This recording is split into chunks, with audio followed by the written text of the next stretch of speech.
Hi, everybody. Welcome back to Talking About the Big Stuff with Michael Cole. Today I have on with me my cousin, Amanda Pageau. Say hi, Amanda. Hello. Hi. At some point, I'm going to figure out a better introduction so that I don't have to do that to literally every guest. Say hi. Like, I have had to do that. This is episode 8, and I've had to do that 8 episodes in a row now, I think. So today we are going to be talking about physical fitness and health. Um, Last week we talked about mental health, and I just kind of thought that these two subjects would go well together. Um, so first off, why don't you introduce yourself and explain, kind of what your experience and I think you understand why I picked you. So Yes. Um, so my name is Amanda. I'm 24. I've kind of been involved in sports my whole life. And that really tied me close to fitness and being interested in that. And then when I was in high school, I kind of started taking biology and science classes, and I really started to like that stuff.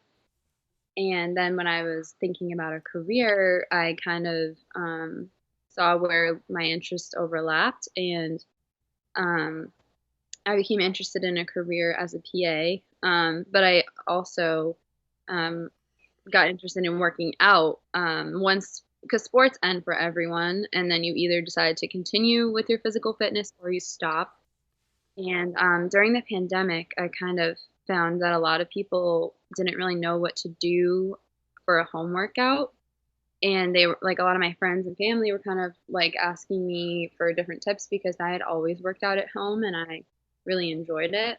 Um, so I made an Instagram account just to like post my workout videos so that like there was one solid place that my whole family and friend group could go to if they wanted a different workout. And that's been up for 2 years now. And yeah, I'm still now I go to the gym to work out, but it's still kind of the same account.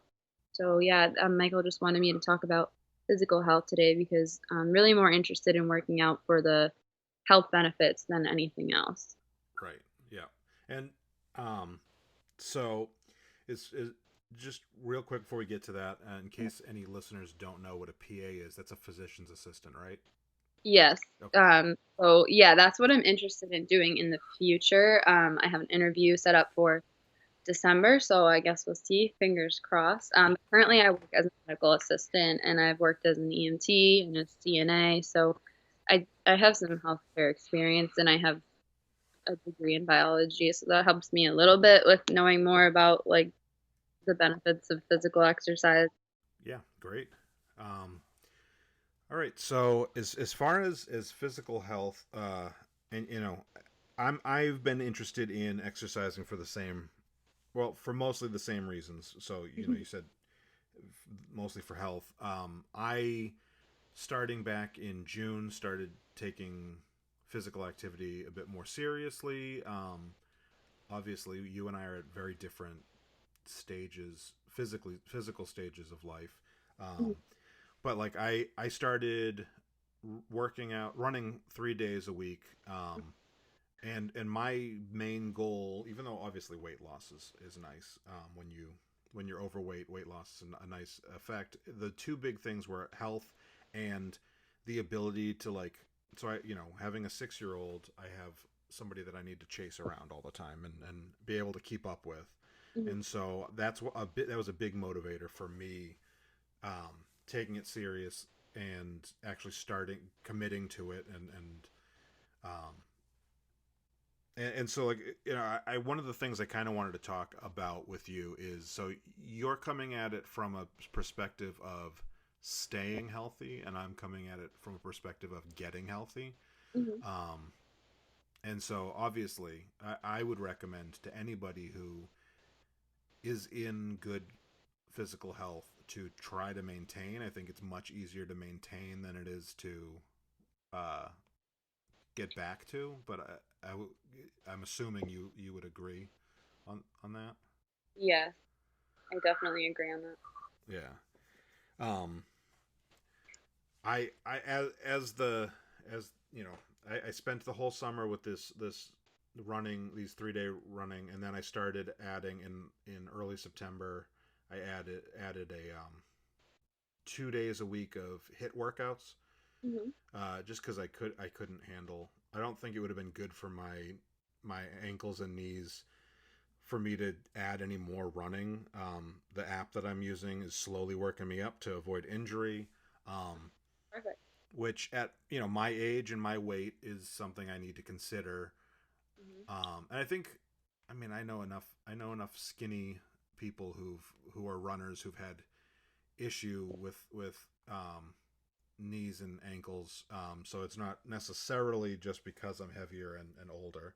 Um, but Hmm. but yeah, and I know that a lot of the stuff that when I'm looking at your stuff on your Instagram, it it's about stretching and is about the proper way of prepping so that to avoid injury, and that's been a Hmm. thing I've taken into a lot of consideration. So I'm trying to take having the right shoes, into consideration. I'm spending way more time stretching than I ever had before. Um, is there anything else that you think people should know about, uh, avoiding injury, working towards getting into shape? It sounds like you're really doing most of the things that like I would personally do and obviously recommend to other people. With the running, I I definitely so from what I know, you're supposed to only increase your mileage by 10% per week, which I'm actually just started running again this week. I haven't in a long time. So I started out like with just 1 mile, and I'm going to go up from there.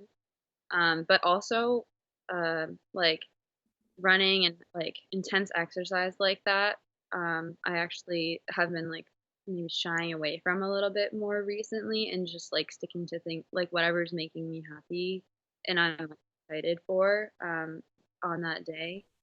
So, and what I always tell people, like for exercise, is like whatever exercise you can stick to and also not hurt yourself doing that you enjoy and you're not going to quit is like the best exercise you can go for. But definitely like the stretching, warming up, taking it easy, like when you're starting out, working your way up slowly. Because if you're trying to see health benefits and you're maybe trying to lose weight, getting an injury is just going to put you back in that journey and potentially derail you. So it's so much better to take it slow, and maybe see a little less progress as you go, but not be completely derailed from your goals in general. Right, that makes sense.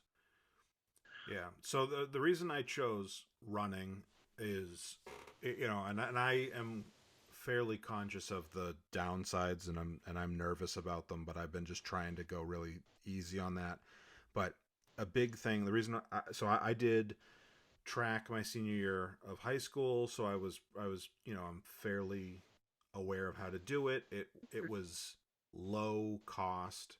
I can, my Sarah and Logan are not morning people, so I can wake up an hour ahead of time, and do that before they're even gonna think about waking up. So it just like bought me all that benefit, and then especially going into fall, where the days are getting shorter, it's nice getting to see the sun come up because I have pretty bad seasonal depression. Hmm. And so when I'm out there, I'm running in the dark now. Right now, I'm running in the dark till about the end of my run.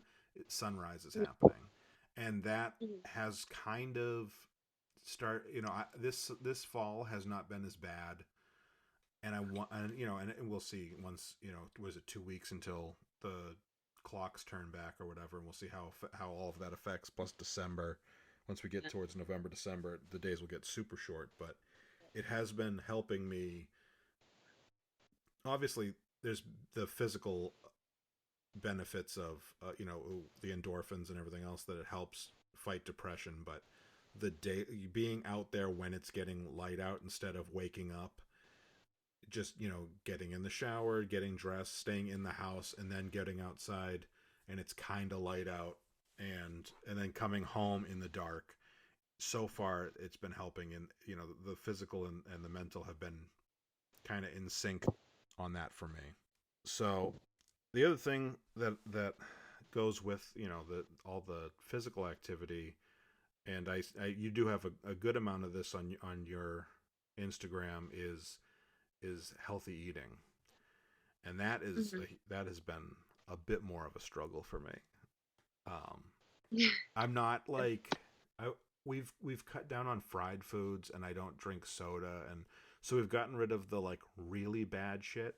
It's just Hmm. like the you know carbs are so amazing, and it's really difficult. So like I'm trying not to eliminate foods that make me happy. I'm just trying to like be reasonable about it, and I happen to enjoy like salads and stuff, so it hasn't been a problem on that side of things. Yeah, I mean, I think honestly the nutrition side of things is like where most people find the most problems in fitness and health because food can be such a social thing as well, and you kind of like for me, I live at home. I'm pretty influenced by like what my parents are eating, which is luckily usually decently healthy. So something that I've noticed um, through my Instagram and being part of the fitness community is a lot of fad diets and people telling you don't eat this, don't eat that.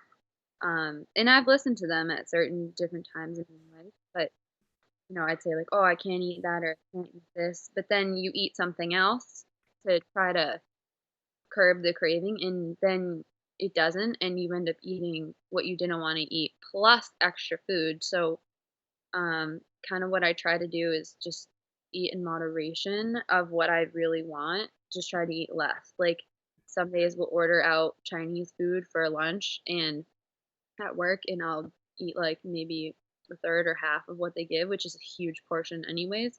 Yeah. I kind of just like take my time eating it, and I'm drinking water while I'm doing it, and then I feel full. And honestly, that's sometimes to save money as well. Stretch it for another meal. But I really think you can eat kind of what you want as long as it's not out of control the amount you're eating. And if you want to eat a lot of food, you just kind of have to maybe choose foods that are healthier for you. But I definitely think that there's a way to eat like and have it taste really good, but also be really healthy. And like I love fried food too, but like there's definitely like a time and a place for it, and it's not every day because it is just those. It's very like what's the word? It's got a lot of stuff that clogs your arteries and can just contributes to so many different problems. But it's also a social thing, and you definitely shouldn't completely cut anything out of your diet that you really enjoy. Yeah, yeah. Luckily, a lot of the worst stuff I either don't enjoy, or I just don't feel like I'm addicted to it. Yeah. It's the carbs that are the toughest thing for me. But the like, as far as like fried, I like. So I went on a business trip at the beginning of June, and it was a great business trip to Miami, and I drank so much that week, and I ate so much because when I'm intoxicated, I want food kind of person too. Drug cheese. Yeah, yeah. And so that whole weekend, or I guess it was like a Monday through Wednesday or something like that, I drank every single night. I ate so much, and it was like a conference, so there was a bunch of food. Hmm. It was unlimited food during the day, and then I'd get drunk at night and order food. And by the end of the week, I literally felt like I needed a detox, not only from alcohol, because I don't drink very often. Hmm. So like to drink 3 days in a row was rough. Um, but I also felt like I needed to detox food wise, because I just like I had eaten. I mean, I eat a lot anyway. Like I'm constantly eating, whether it's snacking or whatever. But it was so much of everything that I wasn't sleeping because we're staying up later, and then we having to get up early for work, and Hmm. I mean part of that is I'm pushing 40 and I can't do that anymore. But part of that was just like, oh, this is not good. And so within a week or so is when I started getting started eating better and started working out within a week of that because I was like I feel gross. I don't want to feel like this. And that wasn't something that was regular, but that 1 week really like just kind of I almost like OD'd on food. It felt like. And that makes sense. And a lot of weekends I go visit my boyfriend in New Hampshire, and we'll go out for dinner and we'll drink, and I'll feel like crap. And I know when I get home, it's time to get back to business and reel it in. And if you can kind of self-regulate that, where you indulge and where you cut back, then I think you would see a lot of benefits from that. Yeah, yeah, And like when you're eating those bad foods, you feel bad after. Like, well, I'm not gonna speak for you, but I feel pretty bad after I eat some of those foods. Like, even now, I can't eat fried clams with in a plate of French fries anymore because I it makes me sick to my stomach. And sometimes, like after cutting soda out for a bunch of years, not cutting it out, but like I'll only have it in social settings really because I just don't buy it to keep around the house. right. Sometimes that'll make me feel sick. And once you kind of cut those things out and they make you feel sick, you don't really want I have yet to get to that point. them. I it. I mean, I've done pretty good with quitting soda several times. Right now, I would say I'm not buying soda regularly, but there's a lot of times when if I'm out like with work, I'm Mhm. not gonna, I'm not necessarily drinking if it's lunch or whatever. I'm not drinking alcohol, obviously. And sometimes I don't know if you've ever done been this, but sometimes if you go to a restaurant and they have whatever, there's some kind of crappy type of plastic that when they pour you a glass of water, it Oh, just it's terrible. tastes like garbage. So I'll order water. I'll take like 3 sips, and if I have something spicy or something, I'm like, I need a drink. And so that's what I've been drinking soda the most Yeah. regularly, and that's luckily. I mean, I think I'm down to less than a soda a day. I was down. I was literally down to like no soda at all for a little bit, but it's difficult when you take out alcohol and sometimes water is just not served in a at all appetizing way, But I'm a big fan of lemon water in those situations, but I definitely feel like soda is probably the better and healthier option than alcohol. So yeah, you can always feel good about that. I want I do want to say so the soda thing, the alcohol and soda thing reminds me of something. So like when I was 20ish, 21 maybe, I don't think I was 21 yet. Um, I got into this big fight with a friend of mine, and because he was giving me shit about my weight, and now I'm heavy. I'm very heavy now. But I was, I was slightly overweight then, but I was so much lighter than I am now, which is funny to look at.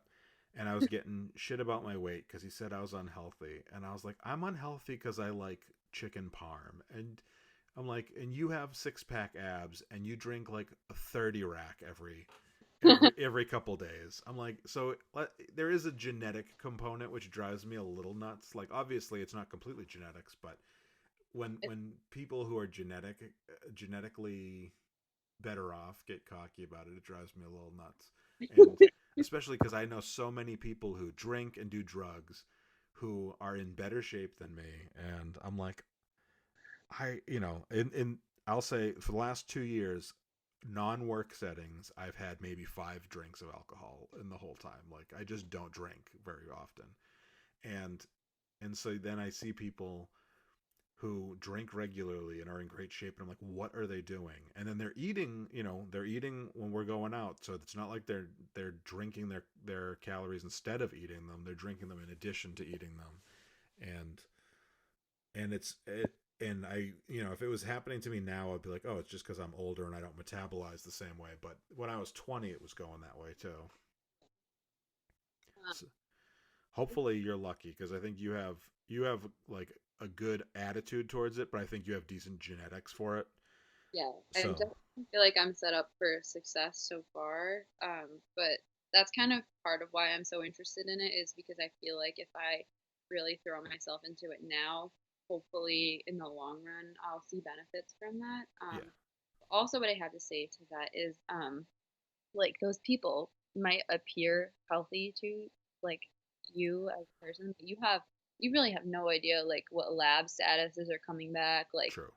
and all that kind of stuff. So you can people give me crap sometimes actually for like working out and talking about like nutrition and fitness and stuff because I'm skinny. And I'm like, there's so many health problems that a skinny person can have that you wouldn't know. Like you wouldn't know if I have high cholesterol or high blood pressure or anything like that, which are like serious health issues. So Yeah. it's just because somebody like looks healthy doesn't mean that they actually are. True. Absolutely true. So Yeah. they might see negative benefits from it someday. Yeah. That's yeah. And I do think like even though there's a genetic component, like you can't rely on the genetic component. You either can if you're genetically not predispositioned to be thin, you can work hard if you want to get in better shape. But if you're I've met people who are unhealthy looking skinny because they are they have a better metabolism or whatever, but do nothing to stay healthy. So like I I I don't think that it's necessarily we have this idea that thin is healthy, and I'm aware that that's not true, not Mhm. inherently true or directly No, correlative, but I do, yeah. I get your point on that, on not knowing about people's liver failure and whatever else. Which like I will probably have a healthier liver than exactly, most of my friends and stuff when I'm 50, 60. exactly. And also, it there's definitely a huge genetic component to it, but you can actually influence your. I don't know like what research there is exactly on like weight and health type of genetics, but I know there's a whole area of research called epigenetics, which is like it's not genetic changes, but it's how your genes are expressed. So there's like obviously have like millions of genes, right? Yeah, Not all of them are always getting expressed, but based on your environment and things you're doing, your genes will like certain parts of it get really tight and they can't be expressed, and other ones open up so they can be expressed. So you can, in some ways, your genetics are potentially a little bit changeable because of that. Like your yeah, genes aren't going to change the ones that are coming out are. I don't really know what the research is with health and whatnot, but it seems plausible that maybe your good habits can affect what you have for genetics. yeah, yeah. That makes sense. I mean, it's kind of like you can be smart and lazy and fail out of Harvard, or you can be not too bright, but you work your butt off, and you may not go to Harvard, but you might graduate from a good school and end up in a decent job, even though you're I don't want to say dumb, but like you're not particularly bright. So like it's the same basic idea of certain aspects of certain inherent aspects in you will be can be overridden by your drive and I don't exactly understand the mechanism of how endorphins work, if we're being honest, okay, but that's they're definitely, from what I found, they obviously have a huge impact on mental health and relieving stress, um, and reducing feelings of anxiety and improving sleep. Which I guess I was kind of curious, like what benefits you feel like you've seen since you started running. I've definitely I sleep better. um I think so. I have like I get really fidgety when I'm trying to fall asleep, and I'll like crack my toes and my ankles, and my legs are always fidgety, and they're less so when I'm being more active. Mhm. So like I had the flu. I think it was the flu last week. I It think I just and I didn't exercise, and so I was sleeping okay because I was sick. But as I was getting better, I I was I hadn't ran in 3, 4, 5 days at because I was trying to just let myself get better all the way, but then I was sleeping worse hmm again because of that. So like that was a big big thing. Like there's that aspect of it.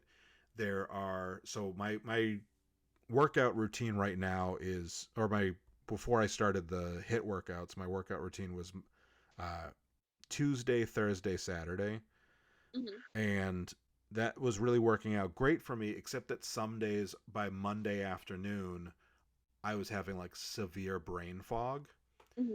because at that point it had been that's the longest stretch in my Hmm. week without any additional physical activity.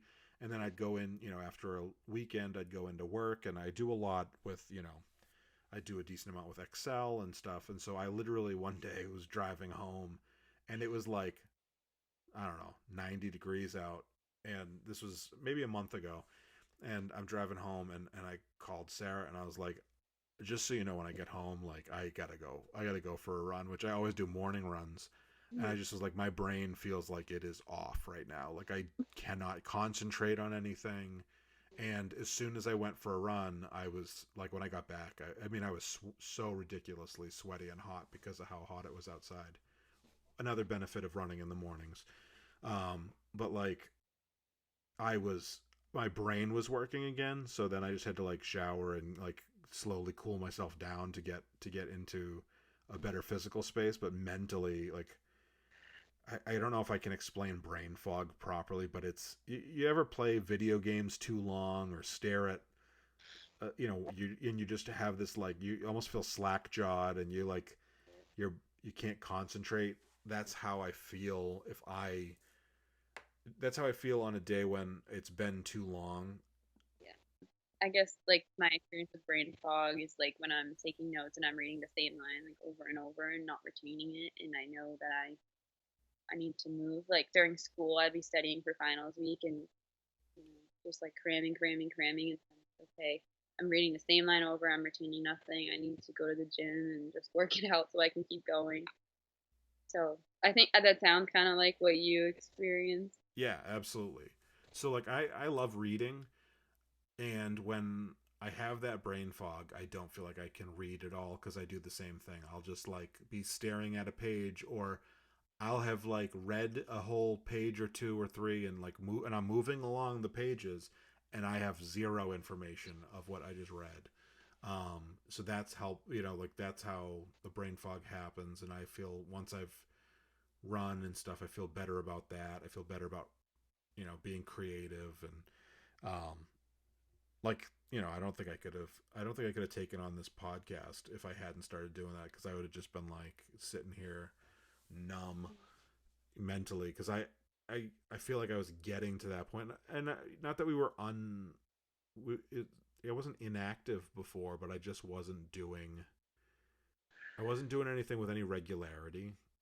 Mm-hmm. And so that was, like, the running has been good for that, but I've also been trying to add other activities. And like, because the running is the regularity for me to keep me at a baseline.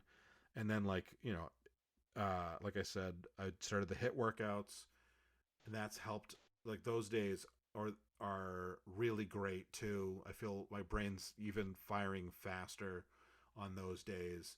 um, I went I've gone rock climbing a couple times. I've gone surfing. I actually learned how to surf about, what was it, Labor Day weekend. I learned how to surf. I had taken a lesson like 9 years ago, and finally was actually able to surf this past month. So that part of that's because I am, my arms are stronger from the hit workouts and stuff. And but my brain, like, I think Sarah gets tired of it because I'm actually like almost hyper and keyed up afterwards. But my brain's firing on all cylinders on those days when that stuff happens. Yeah, and to go off of that, when I was like preparing for this, I was looking online and finding courses and whatnot, and helpguide.org had a little blurb about how like exercise is really good for your mental health because it promotes neural growth, Yeah. um, which is, and part of it I think said because of like when you're exercising, your heart rate is increased, so your blood is getting to all the parts of your body more than usual, and that's like bringing additional oxygen to your brain, which it makes sense to me. And then it also like reduces inflammation overall and like when you're done, you feel like you've done a good job. And oh, and then it also in the ADHD section, it was talking about how physical activity boosts brain dopamine, norepinephrine, and serotonin, which all affect focus and attention. So it has like similar effects to Ritalin and Adderall. Um, I think it's very interesting Yeah. considering not that I don't know what diagnoses you have or anything, but ADHD, it sounds like it works for that, so I can't see why it wouldn't work to help any of them focus. Yeah. Yeah. I don't think I have ADHD. I was, when I was of the age where they would have, where I got all the checks on learning disabilities, they did not diagnose me at that point with it. Um, and I don't, I know enough people that clearly have it that I don't think I have it. Yeah, I don't either, but I think it was in the ADHD section, but it works for everyone. I think in a same type of. Yeah. I, I personally think I'm probably maxed out on how many mental things I can have going on, and that's why I don't have it. But Only allowed so many. huh? I said you're only allowed so many. Is that what you're Yeah, saying? I've got bipolar disorder, uh, seasonal depression, um, and those two are enough. I think. I don't think I need another one. And what's that app called? Joggo, Joggo. It is mostly running. There are certain spots. So what it does is anybody who get downloads it, and I think I paid $30 for a year, so that's not too much for. But I when you go for your first workout, and it just basically has you like walk at, I think, walk for 20 minutes at the pace you find comfortable or you find, like doable. And from there it assesses where you're at. And then so I think I started off at like a level 3 or 4, and then it puts you through 2 week, every level is supposed to be 2 weeks, but at the end of the level you have an assessment, and depending on how you do on the assessment, you either repeat the level for an extra week or two, or you move on. And there was like one level where I repeated it like 3 times. I think it was level 6 or 7, and I was like, I don't understand what's going on. And you can progress yourself if you want to, and I don't recommend it for anybody who's using it. I don't recommend doing that, at least not right away if it tries to make you repeat. But like after 3 times of doing it, I was like, I'm ready, because it ends up being the exact same workouts. Mm-hmm. And I didn't love that because I like the variety. So I pushed myself up to the next level, and I was like, if this takes me 3 times, I'm fine. And then Hmm. once I got up to that level, it just like increased. Like I rose to the occasion, and I think Hmm. what it was like my body had settled into Hmm. level 7, and it was just like, yeah, this is what we're doing now. And so it never like pushed it hard enough to let the app know that I could go up to the next level. So it's adjustable in that way. It tells you how to stretch it. Um, it gets you going with those runs. There were certain ones where, like tomorrow's run, for example, I'm going to do 20 minutes warm up, and then I think it's 30-second uphill, running uphill, like sprinting uphill, and then walking downhill for a minute, and I'd Hmm. repeat that 13 times. That's a lot of hill runs. Yeah. The hill, I mean, I don't know. The hills that I have around here, there's one hill I was doing in the middle of the summer for those hill runs, which was fairly steep, but now it's a greenway that I can't go on in the dark. It's not legal to go on those in the dark, so I'll be doing, there's a big sidewalk where there's a bit of an increase, so it probably won't be that intense, but I do most of my any time I used to do like hill workouts, I would do them on like a very slow or like not slow increase, like gradual increase because yeah. I Yeah. found like if I did it like too high of a and like I was tiring out too early and not like getting the work done. Yeah, there's one near me that I'm gonna do that I would guess is less than it's probably like a 5%, a Mhm. 5-degree incline, Mhm. which after a 20-minute run, like if I were to just go do that right now and without the 20-minute run, that would feel like nothing. But after a 20-minute run, it will feel like a decent increase because I run down there on my longer runs anyway. Mhm. And so it's once I get to that point, I'm like, oh, like the hills don't bother me on the way out, but on the way back, they always like I'm always like, oh, this is rough. So I think that it'll probably be just right tomorrow. We'll see. A lot of what I've noticed with my ability to do the runs is how well I sleep the night before, Mhm. um, and that depends on whether or not my 6-year old decides to be a psycho or not the night before, because he just hates going to bed. So it's like So my sleep schedule is a bit dependent on him. But sounds uh, kind of app. Another important thing, like in from what I've learned in the fitness like industry, I guess you'd call it, is um the principle of progressive overload. It's kind of just like it's common sense, but like when you over time you need to make your workouts more challenging and more difficult to see more benefits. So yeah, like kind of in the gym, I feel like I struggle with that sometimes because I'm like, oh, this is the weight I'm used to. This is what I do. But it sounds like the app's really great for like pushing you to do more. So that's great. yeah. I highly recommend to anybody. I mean, obviously, like I don't know that you would get a benefit out of it because you're a runner, but like to anybody who has never or hasn't recently been doing any running, like it's a good one. I honestly think it will get anybody who is physically capable of walking for a half hour, I think will get benefit out of it. Like obviously there's people who are you know so they have such a bad injury or whatever that they can't do that much, and Mhm. I don't know how they particularly will get past that. That's something else. But for anybody who is able to walk a decent amount, I think you can slowly get started.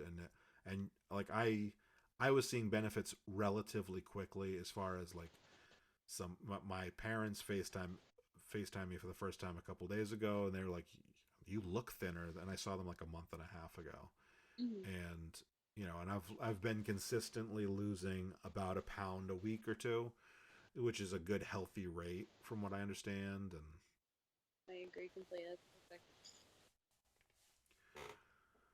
all right, so is there anything that you want to get to before I start to before I ask my final question? So I guess like what I wanted to say in summary, from what I've learned, like or what I see at least, is that like any exercise you can do is better than none.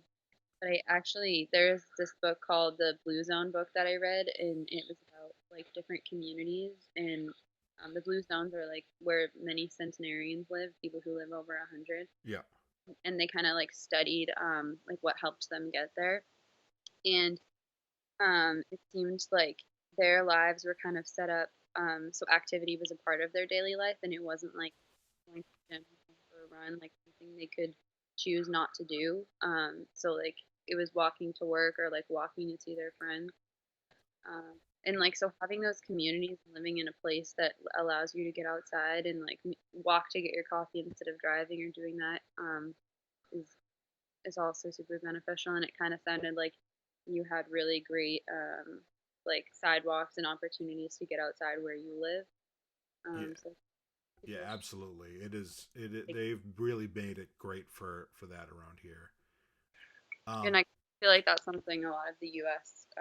Would benefit from because we're all like so individualistic, driving to work. You know, I mean, my friends at school would drive to the dining hall that was a quarter of a mile away instead of walking. And it's just like those little things in your life, taking the stairs, like walking somewhere for fun, those can really add up. yeah, yeah. Um, just since I didn't, because you mentioned the Blue Zone, I have not read Hmm. that book, but have you? I can't even think of the name of the show. It's Zach Efron. I watched that Yeah, where he like, one of the episodes he went to a blue zone in Sicily, Hmm. and I think it was the most it was the biggest blue zone or whatever. Yeah. And even though I don't remember much of what they got out of it from that, I just remember thinking like, well, these people have to walk everywhere they go, basically. Like, like Like it's we've part of been their. we've been to Italy. When you go to Italy, you're doing so much more daily walking. You're not gonna drive around the corner. There's nowhere to park. You're just Mhm. kind of having to live by foot, and so that absolutely makes sense. That you get into those spots where it is like your daily activity. Whereas, I mean, I've started to like put like for a little while I was parking on the side road from my house because we had too many cars in the driveway, and I was like, and Sarah kept saying we can scoot things around. I'm like, why? I'm walking an extra like 100 feet, like it's better, like.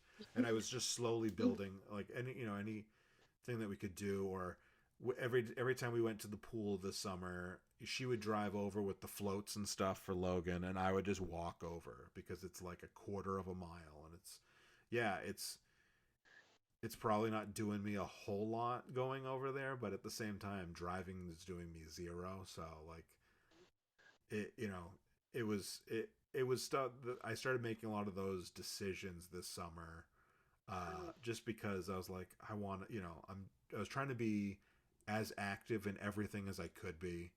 Yeah. Um, and I do recommend. Do you use the Fitbit at all that we got for Christmas from Grandpa and Ellen? I have my Apple Watch. I Yeah. haven't tried it yet. Oh, the Fitbit. So I don't have an Apple Watch. I have not worn a watch in like every time I've ever worn a watch up until this Fitbit, I've broken it in like 3 days because I'm clumsy and would like reach out and break it like by bumping my wrist into something.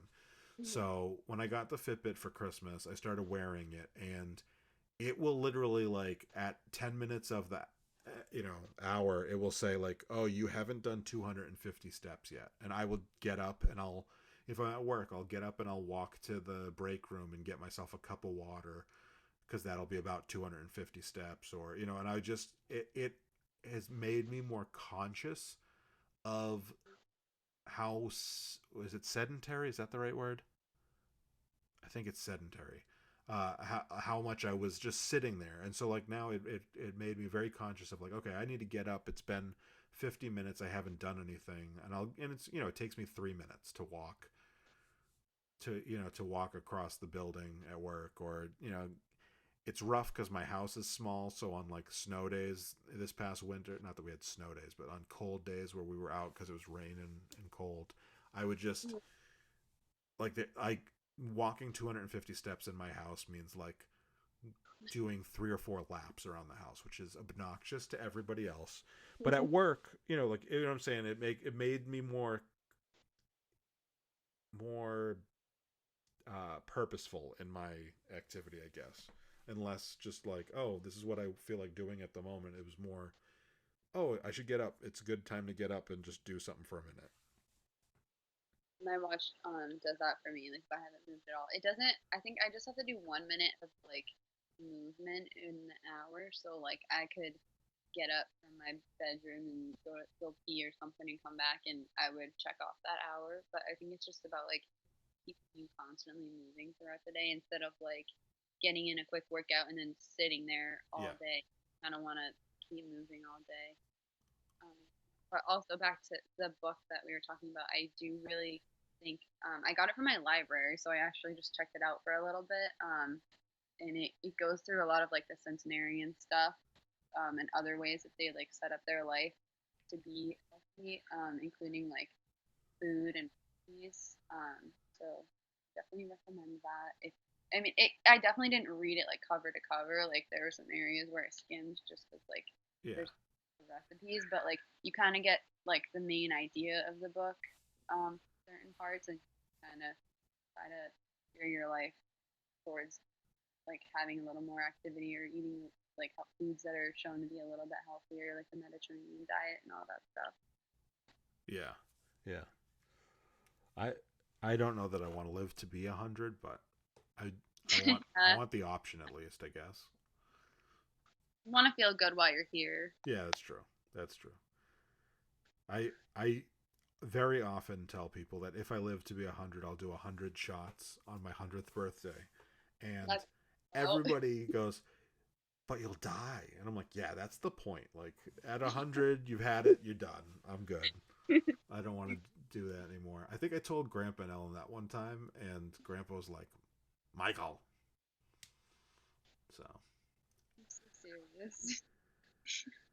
yeah, it's always fun talking about old age with Grandpa because he and I have such differing opinions on it. Like he wants to live to be 120, and I've like literally been like, why do you want like? And he's like, he's 88, and he's like, I still feel like I've got so much ahead of me, and I'm like, I'm 35, or at the time I was 35, and I was like, I get how people are ready to go. I actually said that to him, and he just looked at me like, Michael. Yeah. Um, As long as I feel good, that's like what I want. But I definitely don't want to be like insane for a lot of years. Like yeah, living in a nursing home. That's not really living to me. yeah. I just don't want to outlive everybody. That sounds That's miserable. true, yeah, and that is a real thing. Yeah, I want like I want like I want to live long enough to see Logan get all of his big life accomplishments, maybe see my grandkids get some good life accomplishments, and then I'm good. But anyway, this is getting darker than I expected. Um, so my last question is, it's one that I've asked everybody so far, and what joke or impression or thing mocking you or making fun of you has been your favorite in your life? Kind of like what I was thinking of to like relate it to this topic was like I feel like sometimes I see TikToks about like fitness influencers and that stuff, and they're like funny, and like there's plenty of people like spreading that information out there, but Yeah. I Who? I, I Who? take a lot of pictures of my body at the end of the workout, and sometimes I'll be like trying to take my picture in the mirror and like posing obviously because you're not gonna not pose for the picture, Yeah. and like people will be like trying to change background, and I'm like I just feel so weird about like taking pictures after, but like when I look back at the pictures, I can really see like a difference from where I started and where I am. So I think it's important to document that journey. But I also just sometimes feel like I guess maybe this isn't very funny, but like I feel like people just judge me really hard if they see me like taking pictures in the gym. But then there's like TikTok too, like making fun of like fit girls because I'm like trying to get more muscle and I am trying to like build my glutes and whatnot. Um, and I feel like sometimes I just see TikToks about that, and they are funny because you have to know how to laugh at yourself, I guess. Is Yeah. that Well, I what you? think okay, this isn't the exact same thing, but I had a coworker up until a couple weeks ago, and she every single day would take a selfie in the bathroom mirror at work because she said it was the best mirror. And one day she took a picture, and a woman came out of the stall, and she goes, "Oh, you take pictures in this mirror too?" And like these aren't people who were like trying to show off. They just were like, "This is a great mirror." Like this, because I don't know. I think that it's become so normal that it's Yeah, while there's gonna be parodies of every group, and yeah, especially any group that's public. So like the influencer thing, but like at the same time, I don't think that like I don't think anybody my age or younger at least is getting that bent out of shape about look at people taking selfies. yeah, The only time a selfie drives me crazy is if you're somewhere really impressive and Sarah has some friends that are guilty of this, and they'll almost never, there's no way they're going to listen to my podcast, so I'm not worried about it. But Sarah has some friends that I used, and I've joked with them a bunch of times and said, you guys would go to the Eiffel Tower and we wouldn't know where you were because you'd be taking the selfie so that your face is like the entire picture, and Mhm. we wouldn't know that the Eiffel Tower was behind you because you don't get the purpose of taking pictures at a place. So like if you're in the gym in taking a picture in the mirror, like there is nothing better that you're missing out because you're taking a selfie. So that to me that's like the perfect selfie option. It really is. And then like sometimes I see TikToks about like people like recording at the gym, and I feel so weird like bringing a tripod in there. I haven't done it at the gym because I just feel like that's, I don't know. It seems so distracting and like Yeah. felt to just be like taking videos in the middle of the gym, like taking up equipment and taking a long time. So I just haven't really done that. But I've definitely seen like TikToks like making fun of fit influencers doing that too. And I would be so mad if somebody was on a machine for a long time, like trying to get the perfect video. Yeah. Yeah. I think I mean so I'm, obviously I wanted to be a filmmaker and I've done a bunch of stuff with video, and I find the level of obtrusiveness obnoxious a lot. We were at a trampoline park in the last couple weeks, and this guy had like a professional. Do you know what a gimbal is? No. It's the stabilizer, like the remote. It's the you put your big expensive camera on it, and it like uses gyroscopes to keep your camera stable. Oh wow, yeah, that sounds like a lot. Yeah, he had that, and he was videoing his like 9-year-old jumping, and I was like, no, nobody. I have a gimbal. I've used it like, for weddings and stuff. Yeah, that makes more sense. I You, think where I've seen it in like wedding videos. yeah, you absolutely don't need it for anything that your child is doing, and like, they didn't look like they were YouTubers. They just looked like they were like, For and I fun. get it. When you have a toy, you want to play with your toy, but at the same time, it was like a Friday night. There was like 400 kids, and you have this like $600 piece of equipment holding $1,000 camera or more, and I was just like, "What are you doing?" Like, and I was jealous of the gimbal, but I was just like, "This is stupid." But so I think the gym thing would drive me crazy too. Yeah. Um, so I could just kind of try to like balance it out between like pictures after a workout and like other content that I put in there so it doesn't get and suffocating. Um, Yeah, so that not a TikTok meme, hopefully. yeah. No, I think you do a good job with that. Arguably, like I feel like you sometimes it feels like it's minimalist and in a good way. Like I don't feel like it's like, oh God, how does she have 35 stories up right now? I've I've seen some of those where you're like, I don't have time to watch all this. I want like 3 or 4 updates a day from any person that I follow. Yeah, I agree. That's a good number. Yeah. So speaking of your Instagram, why don't you, if you want to, you could tell the listeners where they can find you on Instagram to find out what kind of tips and benefits you're coming up with. So my Instagram is Muscles by Mans, spelled Mands. Sorry, And you kind of cut out at the beginning of that, so I'll just repeat it for everybody. It's Muscles by Mans. Go ahead. Sorry. no worries. So if you like scroll down there, you can find different workouts. I guess if you go back far enough, it's kind of like my home workouts, and then it transitions into the gym ones. And if you ever have questions, I have people DM me questions all the time or comment stuff. It's Yeah. totally okay too. But like if you're looking, it'll say like which workout it is, and you can click on it, and then there's a little like video of me doing it. So yeah, I follow will. me if you like it. I will say, okay, the number one. I've asked you a ton of stuff on there. Obviously, the number one thing that you've given me for advice was Brooks sneakers. Um, Amazing. they're amazing. I love them. I got Sarah hooked on them. We found Mhm. out that Sarah's sister, her boyfriend, wears them nonstop, and he's really athletic. And it was just like they're comfortable. You feel supported. They last a good amount of time. Sorry, I just wanted to throw that out there because that was like like the big takeaway. You told me about that a couple of years ago, and I've been like addicted to them. And they also, I think I told you, but they have like you can take the quiz kind of on their website, and Yeah, they'll like recommend a different shoe for you based on like the way that your foot works. Which I really liked. I love Brooks. I use them for running. I wear them to work actually too, and I think a lot of other people that work in healthcare like them too. yeah. Um, so How yeah, many I think, miles are you supposed to use, or how many miles are you supposed to give up on shoes after?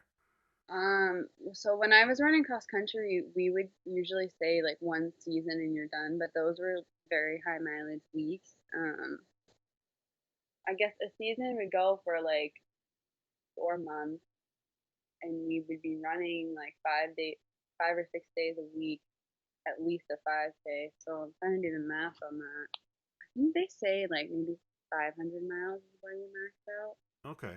I think that's what I got out of my last pair. I was just curious. I just got a new pair in the last week, and they're Mm. excellent. They have And a lot of cute styles now too. They're getting a lot prettier. yeah, I've noticed that if you so like you can get the exact same shoe in the ugly style for like significantly less, and so I don't is for me I don't care what it looks like that. I mean I'm not getting ugly, but like the ones I got now are kind of basic white with like a red stripe down the side. Whereas if I got some really cool ones, I think I paid 75, and if I got the really cool ones, it was going to be like 140 or something. It was a Mm-hmm. drastic difference in price. And you're getting the same benefit from them. So Yeah, yeah. And I don't have anybody to impress with thank my shoes. So, all right. Well, thank you for coming on. you for having me. And thank you everybody for listening. If go check out Amanda's Instagram at Muscles by Mans, and if you haven't already, please subscribe to this podcast, and give us a rating if you want. Like a good one would be nice. And I will talk to you next week.